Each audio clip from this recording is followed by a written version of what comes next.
I'm on the line with Captain Wiener, or is that name already taken? No, no, that's How shall I fresh. refer to you? You can call me Willie Wiener. Captain Wiener's the first, so we can go with that. Okay. I can All call you right, Captain for short. awesome. So your channel, if people don't know, if you just glance at your channel, I'd say a lot of the emphasis is on fitness and health. Right.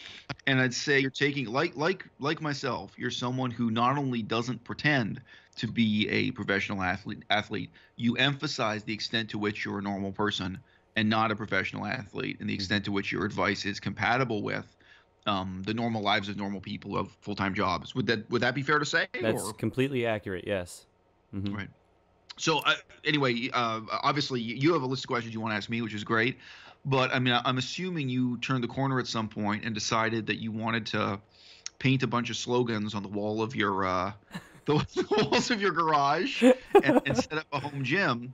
Can I just ask what was the inspiration for that specifically? Just because most people do work out at a gym or Right. or don't work out at all. So what for you? What made you interested in making that kind of commitment? All right, so let's start off with the home gym thing. The whole reason I wanted to work out at home was because of like somewhat of an inspiration from Tony Horton of P90X and Scooby of the earlier years of YouTube, where he would tell you that fitness is free and that you don't have to go to a gym. You can get fit at home. But lately it's I become, remember that guy. yeah. I remember that guy. Yeah. Go on. Lately, it's become more of a convenience thing where I don't want to carry a new set of clothes. I don't want to drive 10 minutes to the gym. I just want to work out, get my stuff done, go back upstairs, take a shower, and be on my way. Right. But as far as like the inspiration for doing these kinds of workouts, it's nothing special. And I feel like most people need to understand that you're not going to get a six pack in 3 months. I mean, Right. if you do, like crazy genetics or whatever, whatever the reason is, good, healthy eating.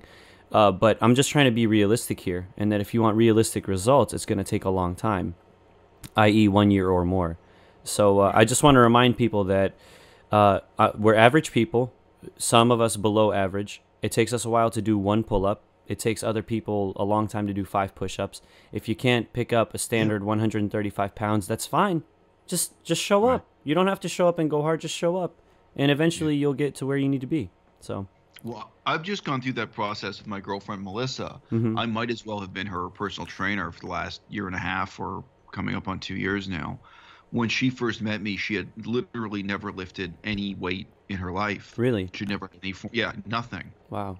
And her muscular development was at a really, really low level in terms of just being so. One of the exercises I'm a big fan of is the upright row. Hmm. People may, but it's a very simple exercise where you're lifting the bar. And so when we were starting with exercises like that, she couldn't do one rep with the bar. She couldn't really do arm curls with 5 pound weights, Wow. you know. And so we were really starting from zero. It really was like rehabilitating a disabled person in some ways. And but the difference is she's not disabled. Very rapidly she did make progress. I think she is still not able to do one push-up or one chin-up. Okay. However, those are body weight exercises.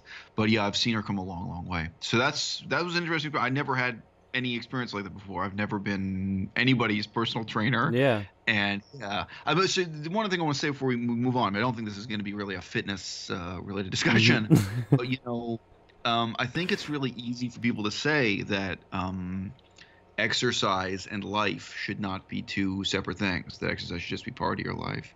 But in the 21st century, that's true for a very small percentage of the population. Hmm. So you've watched my channel. As I always mention that I used to live in Laos and Cambodia. Yeah. I've lived in other places that get mentioned less often. I very rarely say, "Oh, I used to live in Hong Kong." It's Yeah. also true. I used to live in Hong Kong. But anyway, I did meet people in Laos who really had such physically tough jobs, like really, really hard work in agriculture. And one guy who literally carried sacks of concrete on his shoulder for a living, who built up unbelievable physical strength doing those Yeah. jobs. And you could even tell when you shook their hand, the amount of strength in the forearm, was up there. But I mean, today in 2018, that's in Canada or the United States or Western Europe, an insignificant number of people have exercise as part of their jobs and part of their daily life. Right. So we have to make these kinds of decisions. Whether the right thing for you is to have a gym at home, get some weights or whatever. Or, you know, I've had times in my life when I worked out using 5 liter bottles of water. I had no gym, I had no way of working out, Mm-hmm. and I'd get some big jugs of water, and I'd do, you know, different kinds of presses and lifts with those. Mm-hmm. And there'd be a small mountain or something nearby, and I'd run up and down that mountain. When I was just living in China now, there was a staircase. There are some videos showing this. It's this big staircase leading up to the university. It's really just like a decorative staircase. Mm-hmm. And I'd repeatedly run up and down those stairs, stone stairs. You know, That's the idea. I find ways to work in it. But yeah, but again, That's the idea. I'm not an athlete. I'm not an Instagram Exactly. model. No, right. This is my middle age. I'm now 40 years old. Mm-hmm. But yeah, I don't look like any of my relatives when they were 40 years old. If you just look back one generation, look at any of my blood relations, what they look like at 40. It's a huge difference. You know, I think you'd fit in perfectly here at Wiener Workouts. Safe to say, we don't have the best looking people, but I'm just, you know, that's just the way it is. We're not Instagram models. We're not out here to be flashy. It's just the way things are.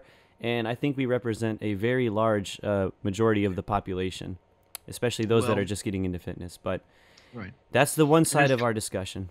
I don't think it's what you really want to talk about in this interview, but I mean, all of this is happening in the shadow of the steroids phenomenon. Yes. Yeah. I was going to say steroids epidemic, but you know, when I was in China, so I don't lift that heavy because I don't want to push my luck and get injured. Currently, I bench press 230 pounds. Very nice. Repeat. Not kilograms, pounds. Still impressive. 230 pounds. But, you know, when I was in China, there were these guys who were lifting 1/4 and 1/5 of what I lift, like really light lifts, and with these huge round muscles. And, you know, I just thought, what's going on with that? And, you know, I was working out so regularly at the gym. At first, I just thought, oh, they're doing something else in their workout I'm not seeing. Like, you know, like when I'm not here, they must be really lifting heavy weights. There's like, and no, I mean, you know, again, I saw the same guys repeatedly over time. It's steroids. I mean, that's what it is. Yeah. Right. When you're on juice, you can lift 50 pounds and still have those kinds of big projecting, bulging muscles, and that's really what's called the movie star look. Is, you know, people who don't push the limits with steroids, people who are not bodybuilders, but you get those results. And yeah, as soon as I figured that out, I realized why steroids are such an epidemic. The stereotype is like an Olympic athlete with steroids, you know, working really hard and then using steroids to get an extra 5% out of your performance. But that's not the epidemic. The epidemic is millions of people using steroids and being lazy. That's appealing. Using steroids and not working out hard. And getting those kinds of results. So yeah, and for the next generation, I mean, it's sad, but I can't imagine the genie going back into the bottle. I think like cocaine and heroin, this is going to become a permanent part of our drug landscape. So yeah, going forward, I think that's the other challenge with the fitness, lifting weights right, is a commitment one way or another to be clean. And what that really means. Yeah. All right, fair enough. Well, I think that's a good introduction.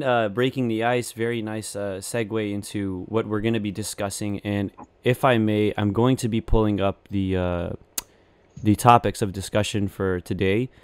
So for those of you guys that have made it this far, I'm probably going to timestamp all of these so that they want to skip through or don't want to hear anything else. The topics of discussion for today are going to be effective vegan activism and non-effective or ineffective vegan activism. The other topic of discussion we're going to be talking about is carnivore dieters, in specific, Vegetable Police and Kasumi Chris.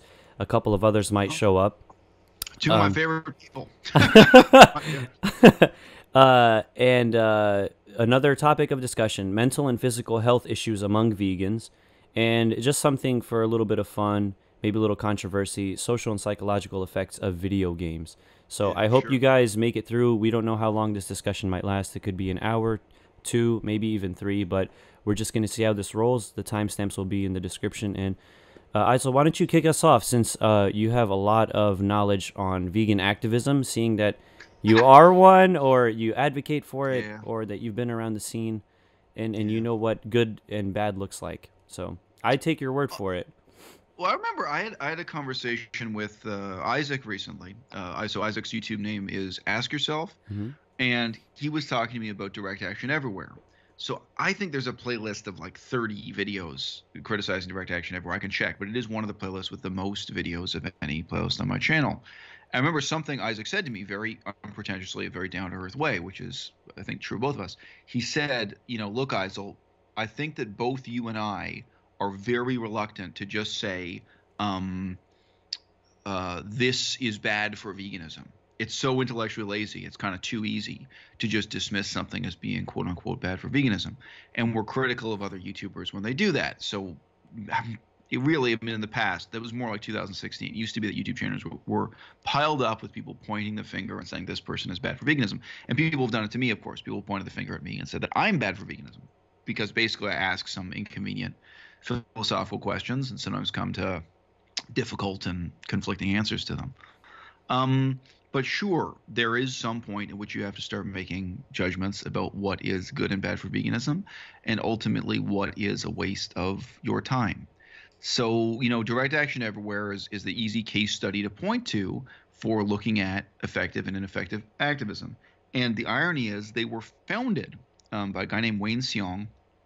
They were founded with the resolution to scientifically advance vegan activism by examining what works and what doesn't with social science methods, and that they would throw away the vestiges of the past. They would throw away standing on a street corner with pamphlets and free vegan muffins, giving muffins and pamphlets to people to spread veganism that way, that their research and new scientific findings were going to open up the golden path to a brighter future in vegan activism. Now, what we've seen as they pursued down that golden path are many aberrations, including, trying to interrupt Bernie Sanders when Bernie Sanders is doing a public rally, trying to interrupt Hillary Clinton, trying to run onto a baseball field with a banner telling people to go vegan, and then immediately being pounced on by the police. These are all real examples. Them getting arrested and beat up, trying to disrupt is their key term, rodeos, as I say, baseball games, public events, political events that have nothing to do with them. So we've seen them go down a bumpy road of showing us all the things not to do in vegan activism. So that's one case study where, we're examining these things and asking these questions. In that case, I think you're far enough over the line in a number of ways that, you can say, look, this is a bad for veganism. And if my own sister or brother were asking me for advice, if they wanted to join Direct Action Everywhere, I would really urge them not to. So now, other discussions on the channel, though, are not as black and white. Sorry, don't worry. You have to talk. I was going to say, but, in my discussion, by contrast, my discussion of what is and isn't effective about the so-called Cube of Truth movement, that's more in a gray area where ultimately my conclusion is this is a waste of your time. This is poorly organized. The particular guy in charge is no good. But these problems are not so fundamental. Direct Action Everywhere, there are also questions of them breaking laws and doing things that are illegal and getting themselves put in prison and facing criminal charges. I do not think anyone going to jail is an effective form of activism. So we are more talking about those hard issues, and those issues don't exist in the context of offering criticism of the Cube of Truth method. So yeah, that's all I'd say. Not all of this criticism is equally loaded, but precisely in engaging those discussions, I think everyone involved, everyone in the audience, everyone who's willing to ask those questions along with me, they end up looking at their own lives, what's possible and practicable, what they can do to save the planet, to do something positive for the vegan movement. And I think people come up with new and creative approaches because they engage in that critique. So I like the fact that you brought up the discussion you had with Isaac, because you guys are not quick to point the finger. You think twice before you criticize, judge, or even, belittle a person that's giving bad vegan activism, so to speak. I'm glad you feel that way. Yeah, the opposite. Go on, yeah. Yeah. No, but it's good that we're thinking about these things before we're actually judging them. And that's one of those things, okay, so you brought up the case study, right? Well, that's important for the audience to know. What I kind of wanted to hear was more of your personal thoughts on where vegan activism is today, and some examples that you see that you believe are ineffective or effective. Because I'm willing to provide an example from me, but that's going to be later on.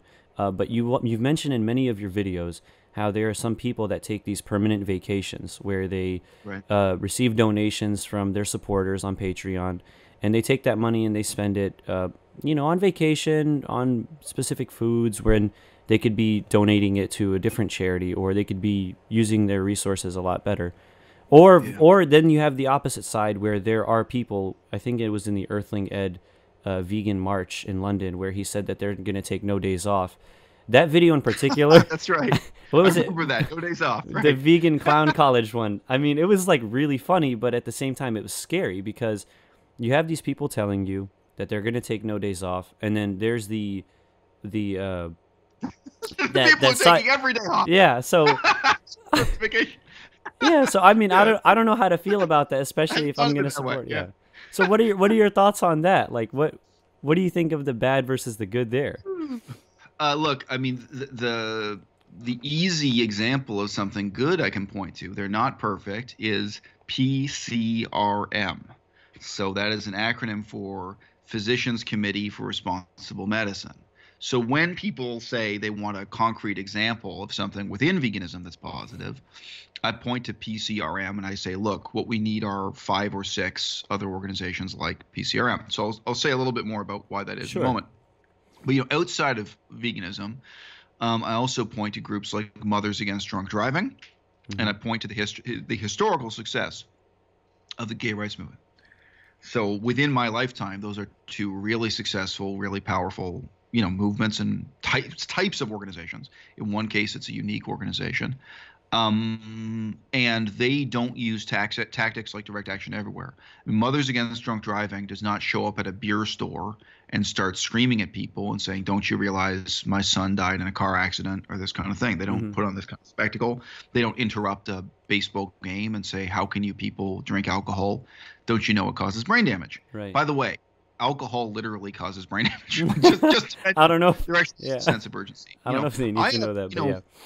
I just mentioned, I have my father had 9 kids. So I have, brothers who, some of them I think were born about as smart as I am. And after many years of use of drugs and alcohol, moderate use, none of them are considered alcoholics. They're not so bright anymore. So, I mean, the toll that alcohol takes is very real. And, I'm partly joking, but it's not hard to imagine an anti-alcohol movement that would use some of these tactics that vegans are infamous for. Frankly, that people ridicule us for. It's easy to imagine being so passionate about, getting rid of alcohol, or drunk driving specifically. You do that. So these are highly professional, highly effective example. Sorry. So I should say, so I mentioned Mothers Against Drunk Driving. I mentioned PCRM. And within the gay rights movement, I'm not talking about people marching naked and throwing parties and this kind of thing. Especially, I think it's important to recognize there was a professionalized and legal element of that struggle and that challenge, which we are really lacking in veganism by contrast. Now, that's not the whole. I mean, gay rights involved also. It did involve a lot of naked partying and this kind of thing. There were other elements, but that's not particularly what I'm alluding to here. I point out in my video on community, it was this phenomenon where, if the chief of police made homophobic remarks, the newspapers would know to phone up a gay organization. There were these various gay lobbying organizations and get their response to the homophobic remarks made by the police commissioners. And that was ongoing for decades. But the existence of those organizations, those more professional gay rights organizations, and the fact that the newspaper knew to call them and that their opinion mattered, that's a kind of legitimacy and level of organization that veganism is largely lacking. The easy exception being PCRM. So PCRM are engaged in lobbying the government on a variety of issues. Some of them are more ethically defined animal rights issues. Some of them are more clearly defined in terms of science. And their form of activism does involve paying lawyers to take people to court. It does involve, challenging misinformation that promotes the dairy industry and egg industry as healthy and that kind of thing. So I think that's a disruption of a very different kind, and disputing whether or not government guidelines on diet and that kind of thing are healthy. But they do actually include vegan ethics in their remit. And this came up in a very different discussion. We were talking about race and ethnicity within veganism, but they are ultimately a somewhat elitist organization. I am, I'm noting that as something for criticism, or something where, not that we should criticize PCRM, but that creates opportunities for other people to do this. PCRM is predominantly white, wealthy people with diplomas in the medical sciences. Well, how about, an organization taking on the same issues in the same way that's predominantly Chinese people from Los Angeles? I was just in Los Angeles. There are suburbs there that are 40% Chinese. How about an organization that's predominantly Hispanic people from San Diego, and so on and so forth? There are a million other constituencies that could get organized to make a difference this way on one issue or another. How about, or an organization like PCRM that just deals with leather, health impacts of leather, ecology of leather, even the economics of leather, and saying, hey, as a society, we need to transition away from being a leather-based society. And again, regardless of the ethnicity or affluence of the people involved, that you could have the founding members and leading could be former workers in the leather industry, leather tanning industry, who know how toxic and dangerous the chemicals are. Whatever, could be drawn from any strip. But my point is not to say that it's a bad thing that PCRM is predominantly of this wealthy white character, but to point out there are opportunities to get organized and give a voice to a lot of other segments of vegan society, or even just ecologically concerned society. You could organize a movement that was entirely fishermen or ex-fishermen dealing, a vegan approach to the fishing industry and devastation, the ecological devastation of the oceans. And that might be predominantly white people on the east coast of Canada in Halifax or something. Again, my point is not to simplify a kind of ethnic stereotype here, but to recognize, the kind of nuanced local and global challenge that we're facing moving forward. That's the most positive answer I can give you. No, I like it. PCRM, for those that are listening. It would be a lot easier for me to give a kind of cynical response and say that I don't see anything positive happening anywhere. There's obviously, it's a lot easier to find bad than it is to find good. Right. Well, what would you consider to be bad, ineffective, non-effective, just something that I don't want to say is a detriment to veganism, but people that are really putting in an effort, but you not seeing the results? Because it's easy to I know there was that whole huge debacle 2-3 years ago with Freely and Durian Rider, and right. I'm not going to sit there and say I never liked them, because they did make people go vegan, so at the very least I have to give them credit to that. But as far as their diets are concerned, as far as the message that they're spreading across, it's coming off real cult-like, and I don't feel like that's very positive. It's not to say that it's negative, but I don't see it helping the vegan movement. And I feel like we need to address, issues like that coming into the future. People just but also I think it's also now kind of over. It ended in failure. That's again, I'm not saying that in a boastful way. The Rotzell 4 movement. Yeah, I would say it's now over. It fizzled out in, say, 2017. It's just a tiny shadow of its former self. So it was huge in 2015, 2016, and then fell apart. And this wouldn't be said about other movements. But if we really want to go big, the single biggest in the world is what's known in America as the Loving Hut. Oh. So Loving Hut is the world's largest chain of vegan restaurants. Right. And it is indeed run by a new religion. I'm saying new religion and not cult. It's run by a new religion, which is called the Supreme Master Qinghai Foundation, or Supreme Master Qinghai Group, the followers of Supreme Master Qinghai, which doesn't sound like a cult at all. No, it's a new religion. So I think a lot of people, if you just go to Wikipedia or just do a little bit of looking into who is behind Loving Hut, you're going to be a bit shocked. Loving Hut is huge. It's here to stay. It's lasting. They have at least 2 cable TV channels or satellite TV channels, but they're real, they're 24-hour broadcasting channels in many languages. So they have that. They have a kind of footprint. Frankly, it's way more impressive than anything PETA has ever done. People for the Ethical Treatment of Animals is big, but the Loving Hut group, the Supreme Master Qinghai group, is much bigger. And emotionally, the aspect of what they do that appeals to me most is the anti-war advocacy. So they've linked veganism, which is natural, but different people link it to different things. They've linked it to criticism of how many people are being killed in Iraq and Afghanistan and Syria and all these conflicts. So they link it to an anti-war message, which can be very emotionally powerful. In terms of watching their video, their propagandas. Now, unfortunately, their beliefs are magical and insane. I do not believe in breatharianism. I do not believe that, they believe in a whole crazy scheme of karma and reincarnation, and that magically the reason why you don't starve to death when you're on this breatharian diet is that there are gods, and I forget it was the ninth level of heaven or the seventh level of heaven, who put a tube down and magically feed you. And, they believe in a whole, constellation of crazy stuff. And this is, I'm not making this up. You can watch on their own TV channel. You can see what the Supreme Master herself says, what it is their religion consists of. So that's, if you want to go big, that's big. Okay.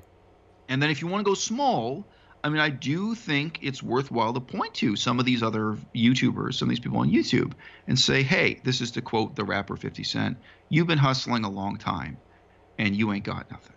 So, if somebody really inoffensive like Ryan and Angie from Happy Healthy Vegan, they do offend me, but whatever, I've had my conflict with them. Okay, well, you guys had all the money and all these advantages being based in LA. Yeah, this audience has done this. What have you accomplished in the last 5 years? And now what are you going to accomplish in the next 5 years? I think we all know the answer is nothing. Unnatural Vegan, many of these other people I've criticized, I really think they're going nowhere, even though they have a kind of veneer of success. So those are problems, and I think that comment I made would also apply to Freely Enduring Rider. There are a lot of other things wrong with Freely Enduring Rider also, but they briefly had this movement organized in Chiang Mai. I was there. It was only a few dozen people, but that's all dead and dissipated and so on. So again, what did they accomplish in the last 5 years? What are they going to accomplish in the next 5 years? It's pretty grim. So you bring up two names in particular about vegan YouTubers, and I understand that they're on the smaller scale of things. You bring up Angie and Ryan, and you bring up Unnatural Vegan. Now, here's the deal with what I see with them, right? Like, again, I take no offense because I think that it's important that we learn from all aspects. Although we might disagree on some points, it's always nice to hear the other side. But the question that gets raised with these particular YouTubers, and there's many like them, right? You see them all the time, and honestly, it's kind of cringy because you see them do these what I eat in a day videos. They play the same music, they're eating the same foods, and they're just basically advocating their lifestyle, which is fine. There's no harm in that. You have every right to do so. But as a vegan, like, the question that I wanted to ask is being vegan enough? Right? Like, we look at it as a social, political, philosophical movement to end all of animal exploitation and cruelty. And I know that we're doing our part by not eating animals or their byproducts like milk and cheese and whatnot. But is that enough? Or should we be taking more of a stance, going out there and spreading it? So, in phrasing the question, you already know the answer. Yeah. No, of course it's not enough. And we would say the same about gay rights. This is a great case for gay rights. Is it enough to just be gay? Is it enough to live in Saudi Arabia right now and just be gay? Of course. Is it enough, let's be blunt, to just suck dick? Yeah. It's not enough. It's never going to be enough to just suck dick. Right. It's never going to be enough.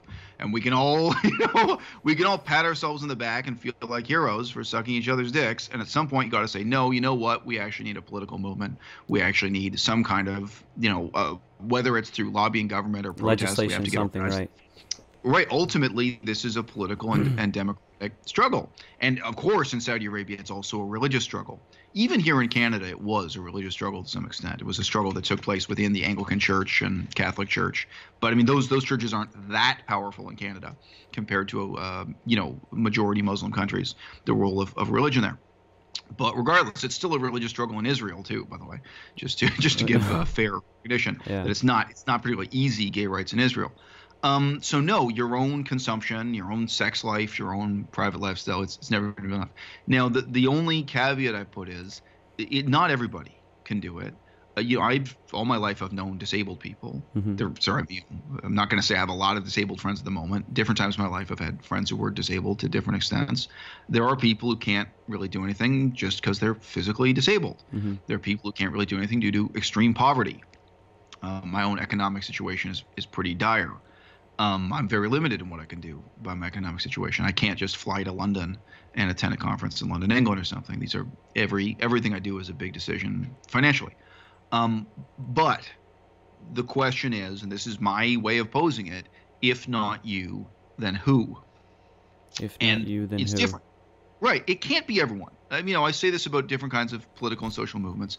I used to learn Korean and Ojibwe and want to bring back those languages. I used to do humanitarian work in Cambodia. Not everybody can do humanitarian work in Cambodia. Not everybody can study Korean and Ojibwe. No, that's right. But somebody has to. And the question is, if not you, then who? Mm-hmm. And it gets pretty surreal when you're looking at someone who's ostensibly devoted their lives to the vegan movement. Ostensibly, like Angie and Ryan from Happy Healthy Vegan, like Unnatural Vegan, also known as Swayze. When you look at somebody like that and they're not doing it, well, if not you, then who? Mm-hmm. You're a full-time vegan activist. You're being paid. I don't know, Mike the Vegan, anyone. Mm-hmm. What are you doing with this money and leisure and, platform and connections and network and power? You have some degree of, money, power, and respect. If not you, then who? So that's when it gets really weird. And there are some people who I think are trying to do everything they can. I'm not cynical about Earthling Ed.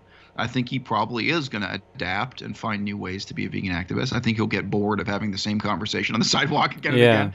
I think people will go on to either professionalize or specialize or do something better. But yeah, but the direct answer to your question is no. It's never just enough to be vegan. It can't possibly be. We all know that. Two, just as it's different in Saudi Arabia than Canada, there is a cultural and political question of context, what you can do, not you as an abstract, but you, if you're an architect, if you're a musician, mm-hmm. if you're unemployed, they're different. If you're disabled, sure, there are constraints. But then finally, within the talent pool we got, the limited talent pool of people who are committed vegans, if not you, then who? If you can't make this sacrifice now. And I have one vegan friend. She wants to do real activism, and she thinks she's going to start when she's 55. Because she says, look, I have so many decades raising my kids, and then I have to do this, and then I have to do that. But she predicts she'll have enough money and leisure, free time and free money to really do activism when she's in her 50s. That's reasonable. I mean, that's reasonable. I'm not going to, they're taking the real life situation and trying to apply it in the world and see how it can work. And, I admire that. It's just like me, I'm trying to make don't go off on me, but I'm trying to make the effort to do vegan activism more often than not, right? I'm trying to do my part by spreading the word at my school, at my university, all that stuff. And I know it's not enough, like not nearly enough as what I could normally do. But again, things come into play like supporting my family, transportation, these sorts of things, right? Like I'm not going out and trying to buy the fanciest piece of or article of clothing, right? Like I take my money and I'm going to spend it accordingly. It goes down to a point where I deny buying my family animal products when they want to eat it. Even though it's their money, I'm going to be like, no, if you want me to go buy it, you go drive to the store. I know it's 5 minutes away. I could easily do it. You're still going to get it, but I want them to go through that struggle. Now, you know what's funny? I just got to jump there. I'm 6'3". When I go grocery shopping, people sometimes ask me to take things down off the top shelf for them. Uh-huh. And you're just like, no.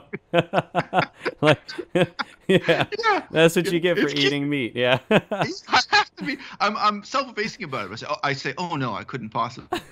And they say, what do you mean? You're told you can reach it. It's on the top shelf. And I say, oh no. It's not that I'm short. I'm vegan. So I do kind of make a joke of it, but the joke is real. I don't do it. No, it's good. That's good. Go get a stepladder or something. You do it yourself. Yeah. Oh man, that's the nicest way of being an asshole. I have to admit, that's the nicest thing. That's the nicest way of putting it. Like, guilty. Yeah. Guilty as charged. I like that.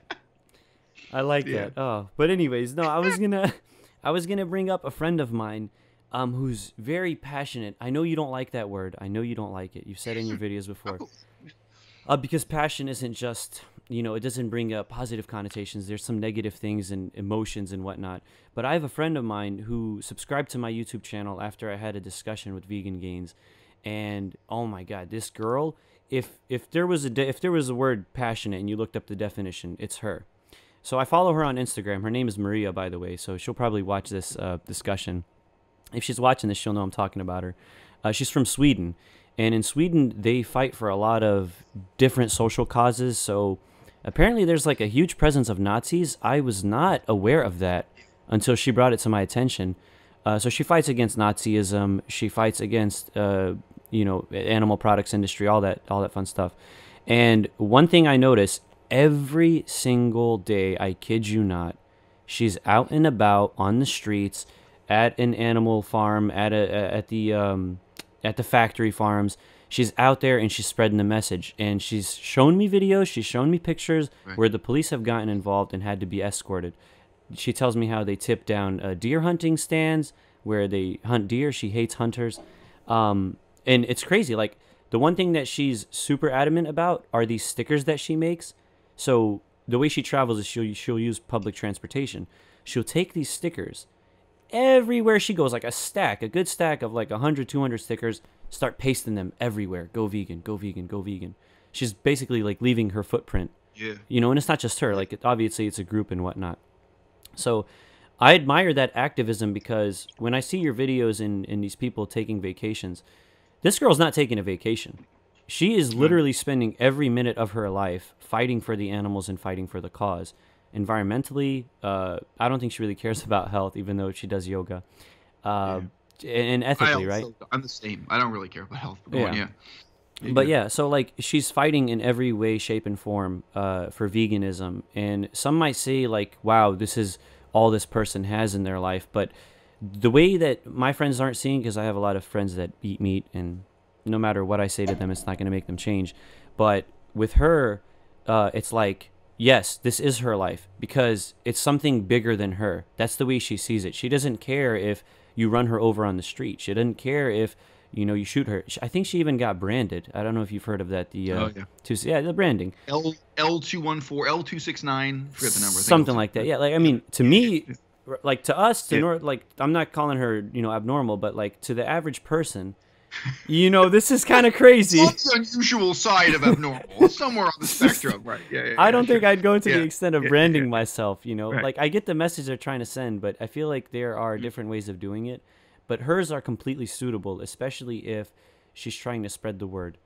Although I have to give it the backside, some people might see a different light to that and say to themselves, you know what? This is just crazy. I don't think, if all vegans are like that, I don't think I'd want to go vegan. And that's where we get that double-edged sword. Like, do you have to go crazy? Do you have to do these crazy things? Like, yeah, I know if you want to see crazy results, you have to do crazy things, but that's not necessarily true, because tomorrow will pass and people will still continue eating meat. This is a long marathon. This is an Ironman, right? This is not something that you're going to win overnight.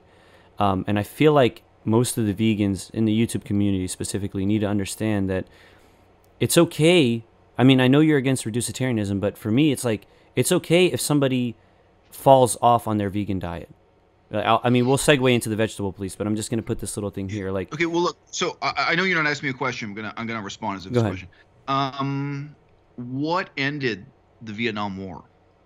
So this may seem like it's totally unrelated, but it's not. For me, this really is the answer. Now, there were a lot of specific incidents during the Vietnam War that excited similar passions, and it's understandable. To my knowledge, only one man was ever actually fully prosecuted in a military court for misconduct in Vietnam. One excuse or another was always found to derail, delay, or cancel basically trials for war crimes, crimes against humanity, misconduct by U.S. soldiers in Vietnam. But that case was of a soldier having improper conduct with an underage girl in an interrogation room. He was raping a female child. And I think everybody who knew anything about that case knew this was not the only incident with this guy. There was a lot of rape in Vietnam. U.S. soldiers did rape a lot of women. There was torture.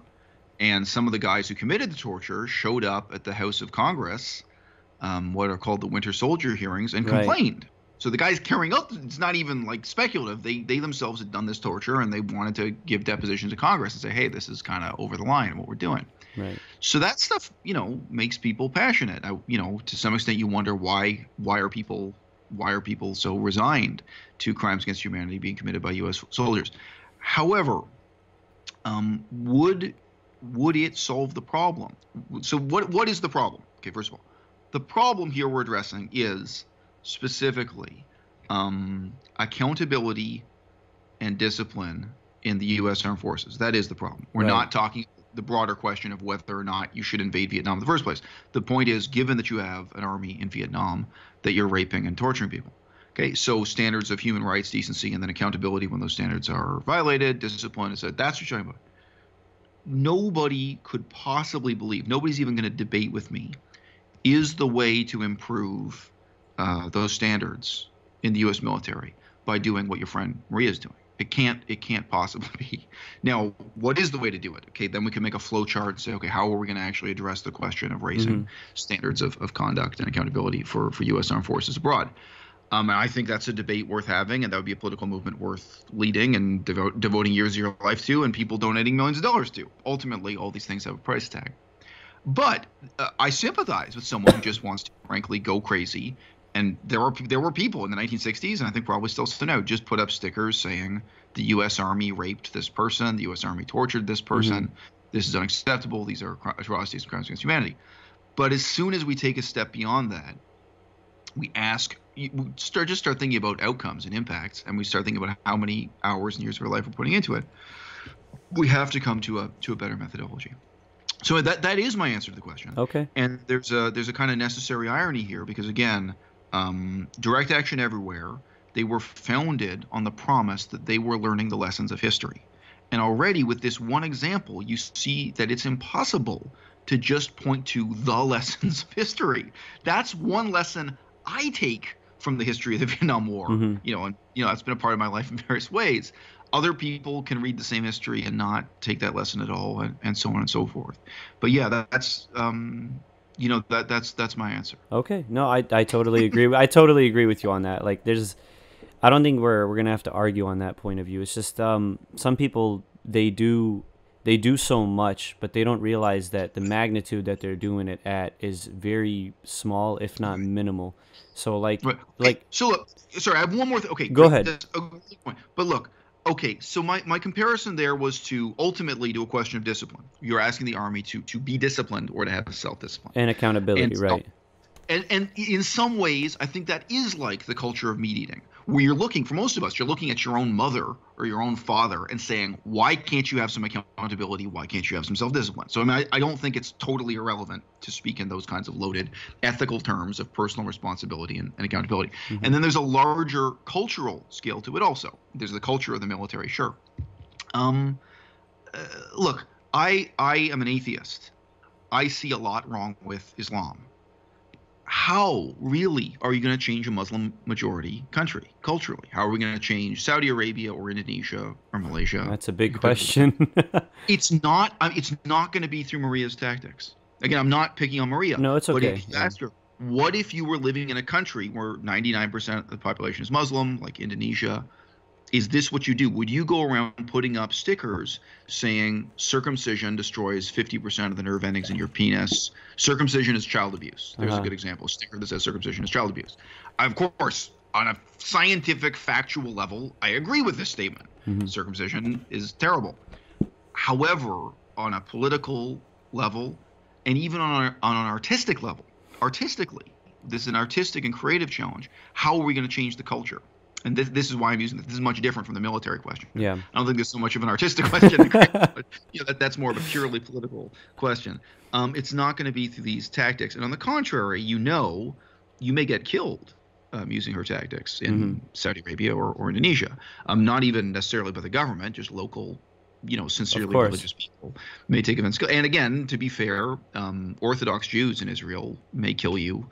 If you piss off Orthodox and Hasidic Jews. So there are every so often religious conflicts of that even within Judaism. So that is the magnitude of the challenge we're up against. So again, I sympathize with people who are perhaps overcome with passion and want to do these things, but I do think we can say it's strategically, tactically, and even artistically or aesthetically kind of wrong. Yeah. And I'm not trying to come at it from a just arrogant standpoint, but like I've studied criminal justice, and I received a master's degree in criminal justice, and one thing we noticed, right, like it's one thing to sit there and fight the courts, or it's one thing to sit there and fight the people being put in office as judge or what have you.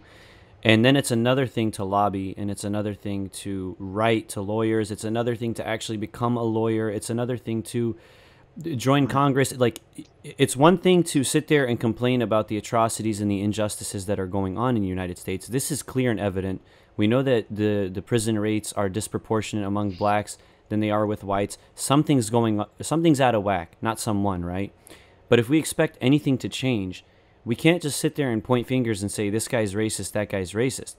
Like, okay, yeah, we have evidence to show that they're allegedly racist. We can't prove it 100%. We can't prove it beyond a reasonable doubt. But your question that you've rhetorically asked many of your viewers, what are you going to what are you going to do to change it? Like, right. Sitting there pointing the finger is not going to do a damn thing. So it's important for us to actually take charge and realize that right. If you want to fight for veganism, it's not a 2-day thing. It's not a 90-day thing. Challenge 22 is great to get somebody started, but this needs to be a long-term. I think it's a 300-year thing. Yeah, I do. Yeah. Just be honest. I think veganism is a 300-year struggle. Yeah. And if you look at, I think it is fair to say, what is the future of Saudi Arabia over 300 years? Of homosexuality. Yeah, sure. I think that is the kind of time. Which for me is not an excuse for indifference, but cultural and human rights progress. Even China, it's incredibly depressing. What's really possible in the next 50 years in communist China? You worry. So yeah, I do see these things as very deep, very long-term struggles. Yeah. Now, okay, quick devil's advocate. What's the best thing about Maria's approach?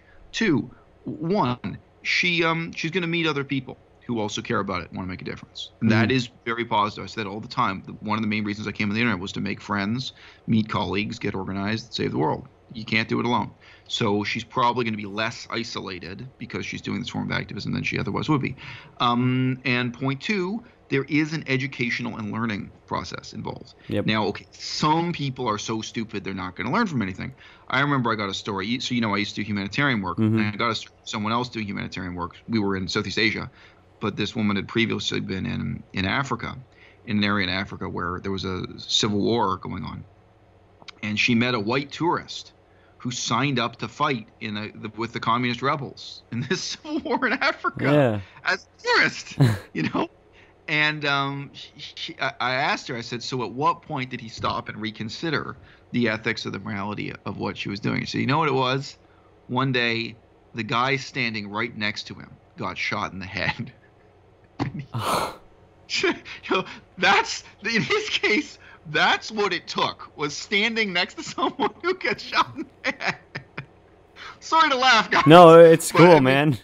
Yeah. She didn't. I assume he would have, cradled this guy as he was dying. Yeah. I assume he would. I don't think he just ran away. I assume he, tried to help this guy or something too. I don't know. And then he started to ask himself the tough questions. So even if it is, shall we say, negative learning from seeing things go wrong, it's probably true that she's going to look around again. Even someone, most people I've spoken to who were involved with direct action everywhere, they got involved, they saw what the organization was doing wrong, and then they said, ooh, this is really messed up. Financially, organizationally, ethically, and running onto a baseball field for 30 seconds and then go spend a week in prison, because it's not that serious a charge, don't get me wrong, but still, the legal stuff is a big deal. It's just not effective. This is not worth it. So Pete, there is a learning process that goes on also. So I would say those are the two most positive things about Maria's approach. Yeah. Okay, good stuff. I think I want to conclude on that topic. I think we got some good things out there. The next thing I want to bring up is Carnivore Dieters, in specific, Vegetable Police, Kasumi Chris.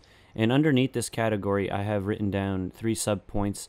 No evidence for the carnivore diet, social pressures of veganism, and then the third one being an us versus them mentality. So why don't we go ahead and start off by asking each other or talking to each other about how we feel of these 2 YouTubers in particular and what made them switch. Okay. But look, I think point 0 on the list here is human beings seeking attention. I'm fair. Right, yeah, that's fine. Attention-seeking behavior.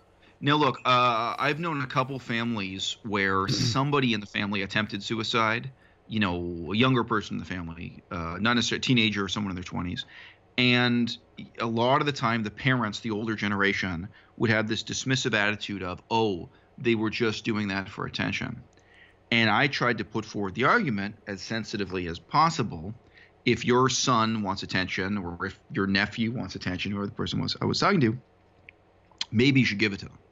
Like, why are you presuming? Like, I understand the sense in which you're dismissing their suicide attempt as just wanting attention. Now, on the other hand, that does not mean the morally correct thing for you to do now is to refuse to give them attention. Maybe they are craving attention, and maybe this problem will actually be improved if you start paying attention to this person. Yeah. I have a distant cousin who ended up in a wheelchair for life because of a failed suicide attempt. He threw himself off a roof, and he survived, but was he had a spine injury and so on for the rest of his life. So I just say these things get discussed. I think every family has some sort of hardship, right? Within your circle of acquaintances, you'll probably know this kind of thing. So I do not think attention-seeking behavior is evil. I think a lot of people perceive what I do on my channel as attention-seeking behavior. I think a very small percentage of what I do on my channel is attention-seeking behavior, but that's fine. I understand. Well, your channel too. You put a lot of effort into your videos. Someone can easily say this guy just wants attention. Of course. Some percentage of what you're doing here and exhibiting yourself on the internet. Yeah. So I just start with that concession.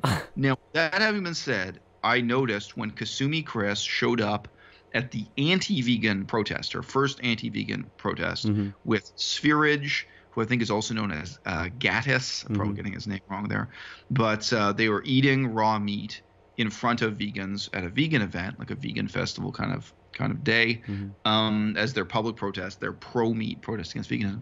One of the things she said, she stood there and said in English, "Wow, isn't it amazing? It's getting so much attention." And everything about that moment and her being there and her tone of voice and saying that, I thought, that's what this is all about for you. And, I utterly despise vegetable police.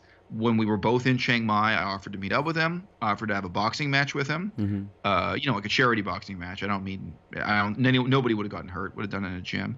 I said, look, why don't we have a boxing match, and whoever wins gets to pick one book that the loser has to read and do a book review video of. Which I think is cool. That's nice. That's a fun idea. Yeah. And, he made pro-Nazi Holocaust-denying videos in the past, which I criticized him for. I thought my criticism was quite mild, but I know my criticism really impacted him. He really felt hurt that I had criticized him for that. Well, are you surprised? But I mean all of that behavior, it's attention-getting behavior. That guy, he had no sincere interest in the history of World War II. He had no sincere interest in the history of fascism or the Holocaust or anything else. His interest was in getting attention, which is what I said in my criticism of him. What motivates Kasumi Chris? She is lying to herself much more than she's lying to her audience. She claims veganism made her weak. I had the screenshots of her bench pressing and deadlifting, doing heavyweight, right? Yeah, she was bragging. Oh, I did personal squatting record, deadlifting record. She had weightlifting videos as a vegan doing this stuff, So and now she says when she became vegan, she lost all her muscle tone and couldn't lift any weight. Well, you yourself produced video evidence. But what motivates that? Fundamentally, it is attention-seeking behavior. So whether you regard that as good or evil is probably irrelevant. I think it's I think it's part of the human condition. Well, I would say it is what it is, and I know that comes off as tautological in nature, but it is what it is. Like my friends and my subscribers, right? I hang out with them in Discord all the time, and they would tell me how they used to love Vegetable Police's videos way back when because they were original, they were different, it was something to watch. But recently, well, not recently, he's probably been doing this the entire time, where he would switch up on his diet, and he would say that he's got a problem here, he's got a problem there. Right. And at the end of it all, he would say, "Oh, this works amazing. This works great. Oh, the other one was wrong. This is right." Until next week's episode. I mean, yeah. This is the solution for everything until next week's episode. So I made a video that was actually quite controversial. I didn't know it was going to receive this amount of backlash because of because of his nature and the way he was, right? But I told my audience to just leave him alone because I honestly believe the carnivore diet will take a toll on his diet to the point where he will come back to veganism, and that we're just wasting our breath by telling him, hey, you're eating meat, because he's not going to listen to us. He's not going to listen to anybody. He's already made up his mind. He's been in the carnivore diet this long. Like you mentioned, he's been getting the attention that he's been seeking. He's snagged, 60, 70,000 subscribers off YouTube from veganism. A few of them left. But now he's got this entire new audience that he's shifting to. And they're giving him the care and attention that he was seeking, like you were mentioning earlier. As for Kasumi Chris, I think you were spot on when you said she's looking for attention, because she joined veganism in the hopes that she's going to be looking better, which she did. A lot of things cleared up for her. She got stronger. She made more friends. I don't know about more friends, but she made a different group of friends. Right? But then she sees that this other side of veganism, where you have people that are angry and bitter and somewhat depressed. She's going to take things at face value and say to herself, I haven't been feeling that good. Yeah, it's definitely veganism. Let me do a complete 180. Let me not just introduce a little bit of meat and see if that made the difference. Let me just completely throw vegetables and fruit out the window. Let me eat strictly beef. The same with Michaela Peterson, same with Jordan Peterson, the same with all these other people that are just ditching it completely. It's one thing to feel good, right? And it's another thing to be healthy, right? Because people could probably eat, I mean, you probably disagree with this, right? But people could probably eat 98% of their diet plant-based and then have meat once a year. Really, that one piece of meat probably won't make the biggest difference in terms of health. It matters ethically, right? It matters ecologically, but it doesn't matter. No, in terms of your health, right? That's why we diverge. Whiskey is toxic. You can drink whiskey once a year. Yeah, go on. The cigarette, right? So you get the idea, right? So that's why we have to advocate for the ethics of it, and then they'll turn it around and say, well, ethically, people are mean, and then they turn on you and this and that. The only thing that I have to ask people like Vegetable Police and Kasumi Chris is, and I've commented on Three Ridges videos and all the other carnivore dieters. I always comment on their videos because it's just so much fun to mess with them. Frank Tufano, sorry, we call him Frank Tufank. He sits there and he tells you about these anti-nutrients and whatnot. So one thing I always ask them is, why aren't the longest living populations on this planet on the carnivore diet? Not why are they not vegan, right? The vegan thing is out the picture. If you're advocating for a strictly meat and animal-based diet, why aren't the living longest populations on these diets? Right. Where's the evidence? Yeah. You see what I'm coming at? So, and historically, everyone knows about the example of the Inuit, but the other big example really is Mongolia. And I have done some research on the history of Mongolia. Mongolia did not have a 100% meat diet, but it was a predominantly meat diet with very little green vegetables or fruit in it. Meat and porridge diet. Mm-hmm. And, it was nearly 100% obesity rate. And, people could live a pretty robust life on that diet till about age 30. And so there you go. Yeah.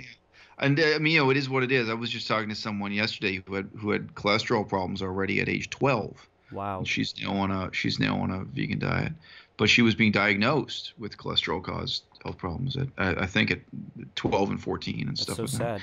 So yeah. I mean, the games you play with your health are real, but I mean, again. It's funny because sometimes these things are phrased in terms of optimal health, like how can you win at the Olympics? That's a question the vast majority of humanity doesn't need to answer. Like, I really don't care if the 0.00, because they're using steroids. I mean, they're using all kinds of things that the most people shouldn't use. So the one question is optimal health that skews the conversation one way. And then the other question is, what can you get away with? What can you scrape by on? Mm-hmm. And sure, I mean, most of our own grandparents scraped by on meat and potatoes and whiskey and cigarettes. Right. And we saw how they lived. I mean, maybe you're the exception watching this video and your grandparents were vegan yoga instructors. Let me tell you, most of us, we have relatives from the older generation of our family who showed you what that kind of, unhealthy diet is like. But they didn't drop dead at 35. Mm-hmm. They dropped dead whenever they dropped dead. But they lived reasonable lives, and you had those expectations. Mm-hmm. I've mentioned this before on my channel. I said before, I didn't expect to look like this at age 40. What a 40-year-old male in my family looked like, and their ability to walk up a staircase was much, much lower. I mean, they were pretty disabled people by 40. I'm sorry to That hear was what was that. normal in my well, no, it was normal in my family. People were just basically kind of fat and unathletic, and you know, whether they were smokers or ex-smokers or whatever. I mean, it was the meat, and sorry, I mentioned before also in the south of France, people always grossly underestimate my age. They think I'm way younger than I am. Really? Because which I don't think I look youthful, but I don't Well, look it like just I'm goes to dying. show their expectation of Right. life. Yeah. That's right. So, That's what they think. I mean, so when I had my daughter, I mean, people thought I was like a teen dad. And when I challenged them, because I speak some French, I'd say to them, sorry, how old do you think I am? And they'd stop and think about it, and they'd be like, what are you, like 22? Like they realize I was offended that they thought I was a teenager. And yeah. they're like, okay, so you're in your early 20s? No, I'm in my late 30s. I'm now 40. So it is what it is. But I mean, ultimately, all of this, we've already said it in this conversation earlier. Ultimately, this is about taking responsibility for the consequences of your actions. So I don't care if you can either be an Olympic athlete who eats meat, or if you can just scrape by, as my own grandparents did, and eat meat. Of course, that's true. I'm asking you to do the right thing because it's the right thing to do. I'm asking you to take responsibility for your actions ecologically. And yeah, in terms of the fact that right now there are literally billions of animals in a steel shed, on a concrete floor, in a cage, never seeing the sunlight and waiting to die. I mean, this is just, it's inexcusable. So let's all stop making excuses for it. So I know this is going to sound like a stupid question because you basically answered it with your last statement there, but do you think the social pressures that first of all, do you think that there are social pressures that people like Vegetable Police and Kasumi Chris are going through? And if so, is that enough for them to stop being vegan? I know it's a stupid question. Look, okay, I have met women who felt they were ugly because their sister was better looking than them. As life goes on, you watching this video may not have been in the situation. It will probably happen to you at some point in your life. You meet a woman who's really insecure about her looks and is really hung up on her looks, and you just kind of don't get it. You wonder why. And then you meet her sister, or you see a family photo of her and her family all together, and then all of a sudden, you get it. The point is, she never feels that she can be good looking enough because she's comparing herself to her own sister. And I've known families like that intellectually also, where, the parents of the family are surgeons and the kid always feels stupid and like they haven't accomplished enough compared to their own parents or compared to the older brother. So there is a question for most human beings of what standards they may be consciously or unconsciously setting for their own accomplishments. Vegetable Police is very stupid, and he's very ugly. And he lives in a world where, tragically, I don't say this without sympathy. It's easy for me to sympathize with him. He compares himself to the brotherhood of people on YouTube, the brotherhood of people on Instagram, and especially his little demi-monde, the brotherhood of people in Chiang Mai, Thailand, making money out of YouTube and Instagram who were vegan. Right? That was the category he put himself into. And he's the ugliest and he's the stupidest of them all. And he doesn't speak Thai, and he can't learn how to speak Thai, and he can't really do much of anything with his brain. He doesn't really have anything to say. This is a medium that's very much based on being a good talker. He's not really that eloquent or smart or charming or sharp or witty. And he's ugly. Right? And he wants to. I mean, we've seen this for years. He wants to develop big muscles to compensate. He wants to be. He can't do it. I mean, he's tried his hardest with, exercise and calisthenics and so on. So that's really a tragedy that he's trying to act out as a comedy. And it is, in the strictest sense, it's pathetic. Now, Kasumi Chris, I wouldn't call her ugly, but she does have a really terrible problem with acne. And, she's finally been putting up pictures of what she looks like when she has the ice. So I'm sure she feels especially ashamed of her looks. It's really, really serious, extreme acne. And again, I sympathize, but so she struggles with acne. She struggles with feeling ugly. And again, she looks at her competition. She looks at her brothers and sisters on YouTube and Instagram, and she feels a lot of inferiority. So that's the struggle. I mean, that's the struggle psychologically. And for those people, these two you mentioned, I think for thousands of others of the most visible people in the vegan movement and most visible people on Instagram and YouTube generally. That's the kind of psychology they bring to it. That's the kind of competition struggle they're in. And the struggle is not to save the planet. The struggle is not to lobby government for social change. That's more than obvious, right? Yeah. Seems so. Right, and you know, one other one to mention. Let's just do a little bit more of a sympathetic example. Sure. So Henya of Henya Mania, she started out being someone like your friend Maria. Henya started out being a really firebrand street protest, street theater activist kind of person. And you know, she obviously struggles with her weight, struggles with her looks. She was born with a condition where she has really terrible teeth. She's talked about that. She was born with some kind of digestive disorder. She has a long history of psychiatric problems and getting on various antidepressants. She has all these problems, and she comes on YouTube and she feels like she's suddenly in a competition for who's the prettiest and who's the smartest. And she seemed to completely lose her moral compass and sense of purpose in terms of vegan activism, which in her case she did have at the beginning. She was a legitimate activist at the start.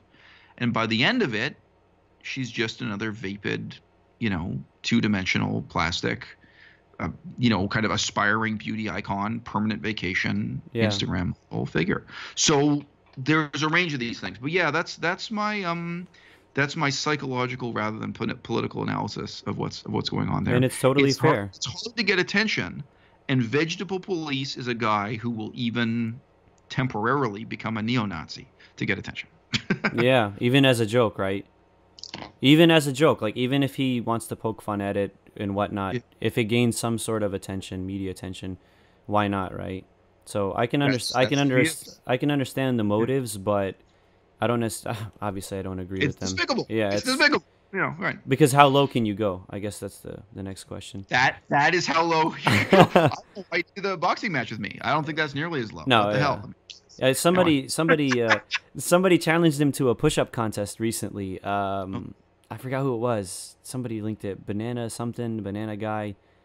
Ram. I don't know the guy's name, but he challenged him to a push-up contest, and in true Vegetable Police fashion, he denied, or he said that this guy didn't do as much push. Yeah, of course. So it's fine. We're used to it at this point, right?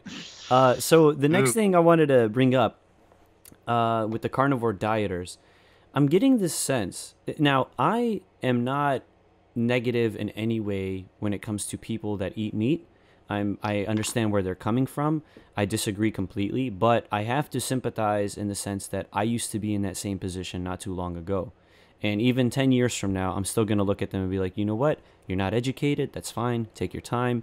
If I've presented all the facts, if I've shown you all the evidence, if I've convinced you ethically and yet you still continue to do it, then we might have a problem. But if you're like my siblings or, you know, like my family, and they sit there and they tell me, I don't care, I just love the taste, I'm not even going to bother arguing. You cannot change a stubborn person's mind. So I'm not even going to bother. I've presented them with everything, and at the end of the day, they're going to hit you with, I don't care. That's fine. I'm not going to argue with you. I'm going to go move on to somebody else that's reasonable, that's open to discussion, and that wants to make a difference. Now, with the Carnivore Dieters, the issue that I have is that vegans are painting this brush with the us versus them mentality, or so that's what it seems like. And I don't like that at all, because at the end of the day, they're still human beings. Yes, they're committing terrible atrocities. Yes, they're doing these horrible things, but people can change, right? And they just need to be shown, hey, look, what you're doing is not only unhealthy, what you're doing is not only damaging the environment and ecology, as you mentioned in many of your videos, but ethically. How can you go to sleep at night knowing that you have a pet dog, but you're eating the cow? When is it going to click in your mind that this thing is not only wrong ethically, but just hypocritical in nature? And I already gave you my example from the tourist in Africa. When somebody getting shot in the head. It takes that much. It is what it is. But look, why do we object to someone wearing a T-shirt that approves of the Nazi Party, a T-shirt that promotes, Adolf Hitler? The T-shirt itself does not directly harm or kill anyone. However, we do really have a problem where dangerous ideas influence people, especially weak people. obviously, the way religious groups and cults prey on the weak, the way extreme political groups, including neo-Nazis, prey on and recruit the weak, and so on. There's a reason why we stand up and say, no, this is despicable, and you can't wear this T-shirt. The T-shirt isn't intrinsically evil, but there is a lot of extrinsic danger built into the situation. I do think that it's fair to say the misinformation being spread by the carnivore people, the pro-carnivore people like Michaelia Peterson, it is dangerous. It is a negative influence. It harms people. Now, to give a comparison, what if I, was promoting a diet that involved people drinking small quantities of really harmful metals like mercury or lead? Lead, yeah, and mercury. Right. I wish this were a hypothetical example. It's not. That's done in Indian yoga groups where they believe you should drink all these various magical metals, including gold and what have you also. Let them go through your system. It's an old medieval superstition. So there is some stuff out there like that. What if, we have a form of Christianity where people believe in being bitten by poisonous snakes? Those ideas are out there. And, I'm not directly disagreeing with what you say, but I am delimiting it, which is, no, it's really harmful. And if people were spreading the message that it was okay to huff glue, that smelling glue fumes did no brain damage, we'd be out there saying, no, we have to, partly for ethical reasons, we can't have people spreading this kind of misinformation. We have to draw a line. And, so, I think that in that sense, the stakes are low. I don't think anyone really feels a sense of urgency about refuting Michaelia Peterson. Right. But I think it does fall into that category where there is a real conflict with real consequences. So how do you feel about the separation between these two groups then? I know that we have things like in politics where you have the Republicans versus the Democrats. You have neo-Nazis versus basically every human being on planet Earth. You have a lot of separation here. And the one thing that I'm trying to get at is, why is there so much hate on both sides? Now, we keep saying that we're right, and they keep saying that they're right. Now, of course, I'm going to side with us because I've looked at the research, I've seen the damage. I don't feel particularly comfortable with eating that stuff anymore. But how do I know that they're not right? Okay, so you asked two different questions. One was about the nature of the conflict. But look, I think the conflicts is sort of the first half of your question. I think it's just created for entertainment value. I think that's all that's happening there. Okay. And a lot of things on the internet are like that. Veganism is a sincere movement. It may be a failure as a movement. It may be a very small movement, but it's a sincere movement. And the carnism thing, the pro-meat eating thing, it is not a sincere movement. On the one hand, you're talking about some severely mentally broken people. Michaelia Peterson lists off these mental problems that are pretty serious. And then her conclusion was to put herself on an all-meat diet. Okay, so this is someone who's basically testifying to how insane she is. Now, let's be honest, Durian Ryder did the same. Durian Ryder listed off that he had been diagnosed with schizophrenia and other serious mental illnesses. Right. He also claimed that he had miraculously cured these conditions by eating bananas. Just recently, Durian Ryder said in court under oath that he has brain damage. Wow. We don't know how serious the brain damage is. It's presumably from the same car accident he talked about. We don't know that. He didn't state. But, okay, so this is someone with when indeed Durian Ryder was not a suitable leader for the vegan movement. So you got a lot of, mentally broken people. But, the sincerity of veganism as a movement gives it depth and longevity. And no, I don't think Michaelia Peterson really represents a counter movement, nor does Spherage or what have you. It's simply a fad. Just one more thing. The only thing Sure. I was going to say is what we are looking for at this stage in 2018 is talent. Vegans are trying to recruit talented people. Now, it's true to some extent there's also a financial challenge. Like, yeah, it would also be great if we could have more donors or more money supporting the talent that's there. But it's really talent that's scarce, not money, in 2018. So I don't really think there's a conflict inevitable, just in the sense that I don't look at Michaelia Peterson as talent. I'm not trying to recruit her to our side. even if something as simple as making documentary films to support veganism or something, you start looking around and saying, okay, I'm looking for talent to accomplish this. I'm looking to lobby city hall or state congress or Mm. parliament. The kind of talent you're hoping for, I just don't think we're looking at the same talent pools. And on the other side, you have people, like guys who are just kind of fad diet bodybuilders on the meat eating side. They'll do anything, yeah. There's an asymmetry here in the nature of what's going on in terms of motivations, methods, means, and outcomes. Yeah. What about the I don't want to use this word. I know it sounds Wait, loaded too. one more thing. One more thing. Sure thing. Does anyone donate money to Michaela Peterson? I See, that's another important difference. I don't think she's running a foundation like PETA or something. I don't think. No, I don't think so. You see what I mean? Yeah. So No. that's what's the difference. Now, anything I do for veganism, ultimately I got to worry about donations and support and what have you. And those guys don't. That's not the game they're playing. So that's another little hint as to how asymmetrical they are. Yeah.